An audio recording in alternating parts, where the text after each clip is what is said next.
ajo shpreh vullnetin e secilit qytetar dhe të gjitha thirrjet që ne kemi bërë të ditën e votimit të bashkë nga kjo studio për apele për qytetarë që të dalin dhe të votojnë, pastaj shkojnë edhe kotësohen, zhvlerësohen secila në qoftë se nuk respektohet as edhe një vot. Nëse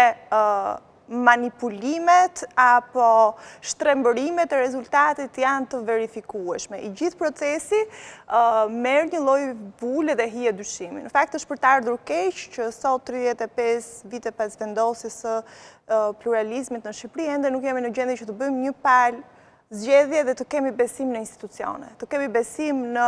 Komisionin Qendror të Zgjedhjeve, të kemi besim në institucionin e policisë, të kemi besim te ata zyrtar, punonjës të shtetit të cilët duhet që ta monitorojnë këtë sistem. E gjithë mënyra se si, unë e kuptoj që mbas është dhe çështje lodhje dhe një lloj konsumimi nervosh, por gjithë mënyra se si përballen palët, ata që kanë interes, po dhe ata që janë në krye të detyrës, se si përballen me njëri tjetrin, lë shumë për të dëshiruar, në pikpamje të komunikimit, po edhe në pikpamje për ta lidhur pak me atë që tha zotëria, edhe në pikpamje të asaj se si trajtohet media. Me të vërtetë është një lloj ligjërimi denigrues në medias që ka një zanafill, edhe gjatë fushatës ne kemi parë këtë veçanërisht nga partia në pushtet, për të shkuar pastaj edhe me ato situata të përplasjeve në ditën e votimeve, midis eksponentëve të Partisë Socialiste, mënyra se si është komunikuar me mediat në gjithë këtë proces është absolutisht skandaloze.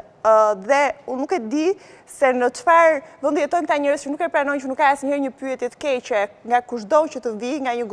nëse një gazetar ta bën një pyetje, atëherë kjo padyshim është pyetja që ka një qytetar që është i paqartë dhe do të informohet në këtë mënyrë. Kështu që